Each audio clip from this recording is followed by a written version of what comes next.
அனைவருக்கும் இனிய வணக்கம். அன்பின் ஆன்மீகம் யூடியூப் சேனலுக்கு உங்களை அன்புடன் வரவேற்கிறோம். இன்றைய பதிவில் நம்ம பார்க்க போகிறது 2026ஆம் வருடத்தில் சித்ரா பௌர்ணமி எப்பொழுது வருது, பௌர்ணமி திதியோட நேரம் பற்றின தகவலையும் நம்ம தொடர்ந்து பார்க்கலாம். நம்ம சேனலை முதல் முறையாக பார்க்குறவங்க ஞாபகமாக சப்ஸ்கிரைப் பண்ணிக்கலாம்.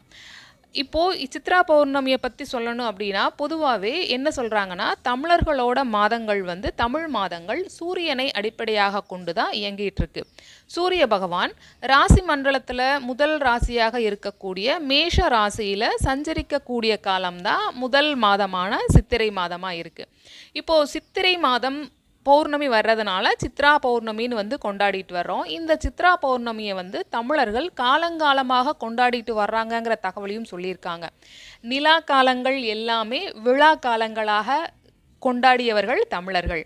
சித்ரா பௌர்ணமி அந்த அளவுக்கு கொண்டாடியிருக்காங்க.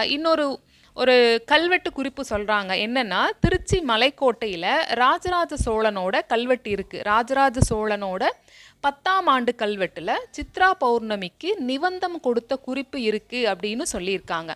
ஸோ இதன் மூலமாக தமிழர்கள் தொன்று தொட்டு சித்ரா பௌர்ணமி வழிபாட்டை மேற்கொண்டு வந்திருக்காங்கங்கிறத நம்ம அறிஞ்சிக்க முடியுது.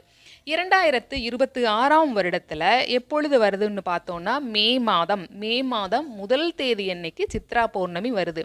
தமிழ் மாதங்களில் சித்திரை மாதம் 18ஆம் தேதி வெள்ளிக்கிழமை அன்று சித்ரா பௌர்ணமி.